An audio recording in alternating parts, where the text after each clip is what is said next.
And since you're a psychologist as well, तो मुझे बताएं कि लाइक जनरली जो थेरेपी, बिकॉज अभी भी I think as a society we are in the process of adopting this concept, and in the real we are still realizing the need to have therapies.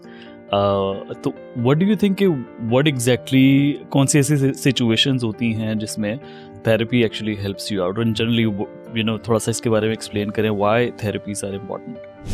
अगर हम देखें तो मैं एक research पढ़ी थी जिसमें था 90% ऑफ जो लोग हॉस्पिटल जाते हैं किसी भी फिजिशियन के पास, उसके पीछे स्ट्रेस होता है.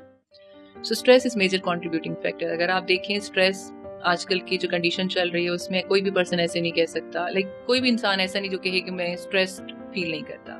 अब स्ट्रेस भी दो तरह के होते हैं. एक होते हैं जो आपको हेल्दी फील कराते हैं, अगर हम स्ट्रेस फील ना करें, हम टाइम पे ना पहुंचे, हम टास्क कंप्लीट ना करें. लेकिन अगर वही स्ट्रेस आप अपना काम कंप्लीट नहीं कर पा रहे स्ट्रेस की वजह से, सो वो स्ट्रेस फिर मुख्तलिफ शेप्स में आता है. अब स्ट्रेस को डील किस तरह से करना है, वेरी इंटरेस्टिंगली बहुत सारे प्रोफेशनल्स जो कि जिनका 20 इयर्स का एक्सपीरियंस हो काम करने का, जब कभी वो डिस्कशन करते हैं कि लाइफ में अब इस तरह के प्रॉब्लम्स आ रहे हैं, सो एक बेसिक चीज़ होती है स्ट्रेस को डील करने के तरीके. अब कुछ तरीके ऐसे होते हैं जो कि पॉजिटिव होते हैं, जो लॉन्ग टर्म होते हैं, कुछ होते हैं शॉर्ट टर्म. सो वो जो डील करने के तरीकाकार है, अगर लोगों को उसकी अंडरस्टैंडिंग नहीं डेवलप हो पाती तो समटाइम्स वो स्ट्रेस को कोप नहीं कर पा रहे होते और फिर हम कहते हैं कि इग्नोर कर दिया. सो स्ट्रेसर्स इग्नोर करने से ख़त्म नहीं होते, कम नहीं होते, उनको डील करना पड़ता है. अब अगर हम देखें जितनी भी प्रॉब्लम्स हैं जो कि फिजिकल हेल्थ से रिलेटेड होती हैं, उसमें डॉक्टर्स इनिशियली 2-3 क्वेश्चंस करते हैं. आपकी नींद कैसी है, आपका फूड इनटेक किस तरह का है और आपका कोई स्ट्रेसर्स हैं या नहीं. तो चाहे वो फिर हार्ट से रिलेटेड इश्यूज़ हों, ज्वाइंट से रिलेटेड इश्यूज़ हों, एक्ने रिलेटेड इश्यूज़ हों, बीपी के इश्यूज़ हैं, सब के अंदर इवन कैंसर जैसी डिजीज़ की अगर हम बात करते हैं तो stress plays a major factor. Right.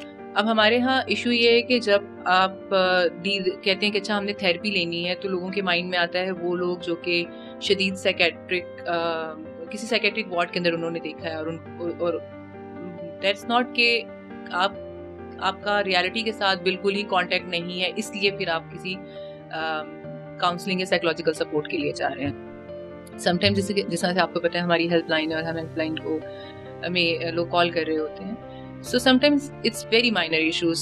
Exams आ रहे हैं, फोकस नहीं हो पा रहा, कंसंट्रेट नहीं कर पा रहे, रिलेशनशिप इश्यूज के हवाले से लोग कॉल करते हैं. समटाइम्स इट्स लाइक कि खुद एंगर जो है वो मैनेज नहीं हो पा रहा. सो अगर हम साइको सोशल इश्यूज़ की भी बात करते हैं या हम साइकोलॉजिकल इश्यूज़ की बात करते हैं, उसके अंदर एंजाइटी है, एक्सेसिव वरी जिसको हम कहते हैं. फिर अगर ग्रीफ एंड कोई सिचुएशन है, अब हर इंसान ग्रीफ एंड लॉस किसी ना किसी टाइम पे फेस करता है. अगर आप उसको डील नहीं कर पाते उस टाइम पे तो sometimes it's become like disorder बन जाता है, जिसको हम पोस्ट ट्रॉमेटिक स्ट्रेस डिसऑर्डर कहते हैं. इसी तरह से अगर किसी पर्सन में सैडनेस बहुत ज़्यादा है और वो सैडनेस है, होपलेसनेस है, अगर सैडनेस और होपलेसनेस डील नहीं होती है, और क्योंकि बेसिकली तो ट्रिगर थॉट से होती हैं, और अगर आप उस थॉट को प्रोसेस नहीं कर पा रहे, उस थॉट को डील नहीं कर पा रहे, तो फिर वही जो आपकी थॉट है वो that will lead towards depression and depression will lead towards suicide.